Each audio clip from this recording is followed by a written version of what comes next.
My specific area of research for my PhD will be the peripersonal space. I'm currently writing a review paper on what's known about this topic. At 25 pages and growing. This will set the stage for my dissertation, where I will look at PPS in autism, where there is much less research. My research design will make use of some of the cool tech that my lab has, like virtual reality as well as neuroimaging.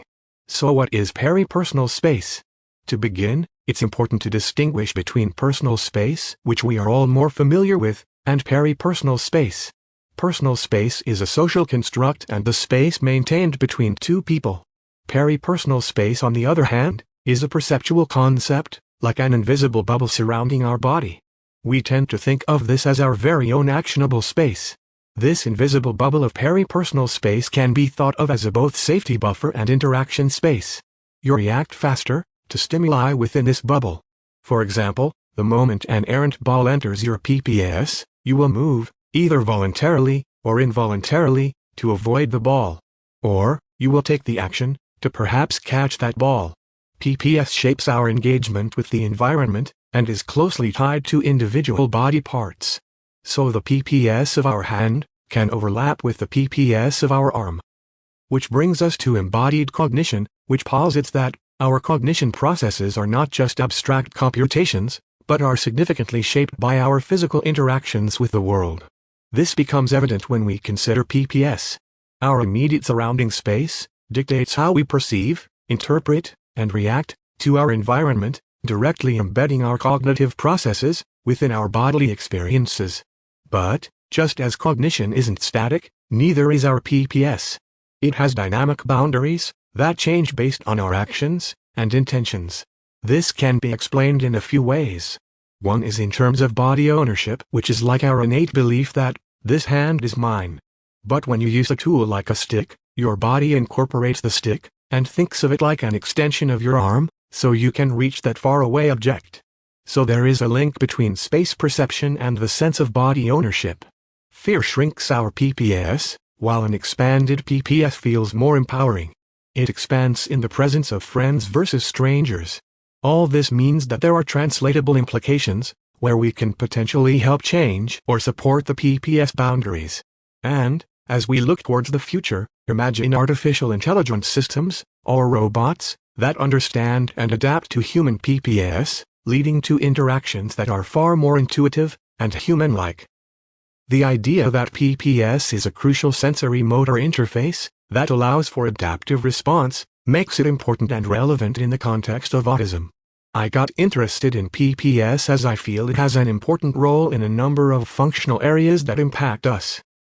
One immediate area is movement, as PPS impacts both our reflexive and our intentional motor actions.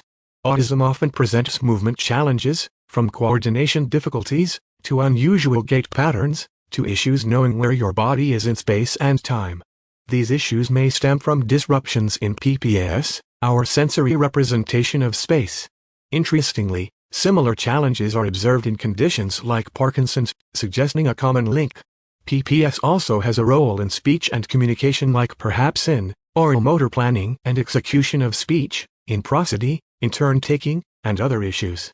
Ironically, the use of alternative communication technology itself assumes good motor coordination. A small PPS means the autistic may perceive social interactions to be invasive. An expanded PPS may be seen by others as the autistic being too aloof. These differences influence not only social interactions, but also everyday navigation. So understanding PPS can guide us towards applications by optimizing educational, workplace, and other landscapes. Designing spaces, tasks, and learning that cater to sensory preferences can enhance productivity and well-being. As individuals with autism age, their PPS may change, providing a buffer against sensory sensitivities and compensating for motor decline. However, what sets aging and autism apart is the complex interplay between long-standing sensory issues and age-related neural changes. Incorporating PPS concepts in artificial intelligence means more natural human-machine interactions. In robotics and brain-computer interface, for instance, it can mean better communication, control of devices, and quality of life. While theory and explanations are a necessary first step, we need not just more research, but also push towards making research findings translatable. I'm hoping to do that with the help of the Frist Center for Autism and Innovation here. We still have not fully understood the sensory space in autism, so I hope to add value to a huge area of need. I am a sensory mess most of the time, and I can understand firsthand the many obstacles it presents to everyday living.